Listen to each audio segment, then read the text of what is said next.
Beckett's. This is always a little bit sketchy on cold tyres. They've had a green flag lap, but it's rather pretty warm this morning, but not warm enough quite for the tyres to be in the ideal operating window. That was Scott Lindblom off the road.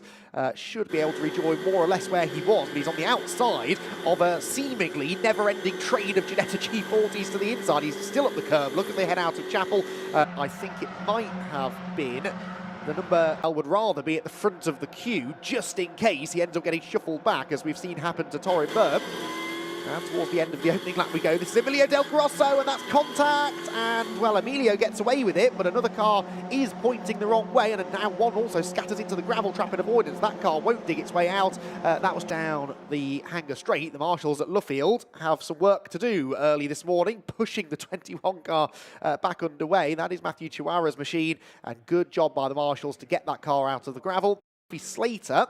And Alfie trying to muscle his way through, and I think he will. Torin Burns on the grass. Hopefully he can get that stopped into Village. No, he's lost control, slides into the pack, and surely they have not all missed him. No, there is contact, and it's Scott Lindblom again, the luckless Lindblom, who is in the wrong place at the wrong time. Was in his path. Here's the replay. So it's a bit of a squeeze from Slater. Torin runs onto the grass, and then in trying to rejoin, hits that little bit of dirt, a little bit of gravel on the grassy area. Actually gets into Slater first, then Lindblom.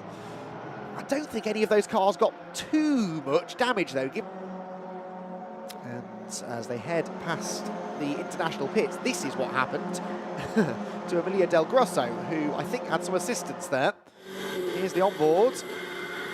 There's a touch, I believe. Now, I couldn't see who was behind him. He did really well, actually, to get that car slowed down with some assistance from the gravel. And with third car, I think maybe Colin Cronin joining in this as well. And that just sort of squeezes Torin wide. And look at that patch of gravel there. Once he hits that gravel, it's the right-hand side of the car that gets into the gravel. That slows the gravel down. Look at the wheel whipping around. He did really well to get his hands off the wheel, because that could easily break a wrist. With him, though, Ethan Carney likes this outside line. Is he going to be able to convert it into second place? Well, he's alongside Coronel through the corner. Rocco's going to squeeze him to the edge of the road. Carney stands his ground. Here comes Smith as well. They're three abreast for second place down the hill, and Rocco Coronel is stuck in the middle. Fred Green is loving seeing this in his mirrors. He turns into the club chicane as the race leader. Coronel, though, somehow has kept them both behind him. He's still second. And now Smith and Carney go side by side themselves. So Coronel survives that assault from the elite cars behind. And at Brooklands, rattles down the side of the Red Bull car, and Fred Green will not give this lead away. He's sideways, he's gone around. Fred Green spins at Brooklands. Will they all miss him? No, there's the decisive bit of contact. And, well, the elite car carries on. But what a shame. Fred Green out of contention for the win. And is into the top 10. Well, that's the 32 machine. That's the Ethan Lennon. He's the one, I think, who collected the already spinning Fred Green, but put Fred Green on the back foot in a way, and it will therefore be a fourth race victory in a row. Rocco Coronel wins the 500th Ginetta Junior race. Lawrence Tomlinson, the chairman of Ginetta, is there to wave the checkered flag for the star of the show, really, in the 2025 Ginetta. Challenge him down the Wellington Straight, because James was a bit slow out of the loop, but Jamie Cordell elected to sit behind his teammate, and that means Nicholas already has caught back up to the leader. This is what happened to Chris Babington. I think it was a bit of contact, more than a bit of contact with Shiv Sapra. So that damage on Sapra's car was fresh when we saw it, and it was as a result of that contact with Babington. Here's the reverse angle. Sapra carried a bit more speed into the left-hander, thought he saw a gap, but I fear that will be frowned upon.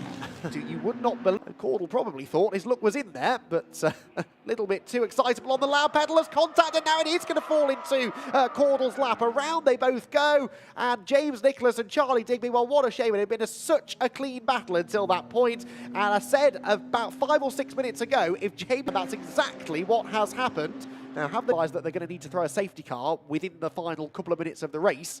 In a way, there isn't much point, is there? Because the race is going to end behind the safety car anyway. This is what happened with West and Sapra. West to the inside. Oh! Sapra turned in, and there was a car there. And West ended up losing control spectacularly as well. That was a very odd moment. Don't think Shiv Sapra realised that Mike Racy was in the lead at the time that he had the contact with James Nicholas, of course. But if he can salvage second, that could be really valuable. He's on the inside, he's into the side of Teton. They've tangled at the loop. Has that damaged? Yes, it has. It's damaged the right rear suspension on the number 14 car. And Charlie Digby's got to try and limp home now. Teton surely should be able to pick him off down the Wellington Straight. And that was a little bit of hot-headedness maybe there from Digby. There was a gap, but it was only just about a car's width. And he needs to be a bit careful turning into Brooklands because the rear of that car could collapse completely if he carries on going at speed. All of this happening well behind our race leader, and now second-time race winner of the season, Jamie Cordell, who inherits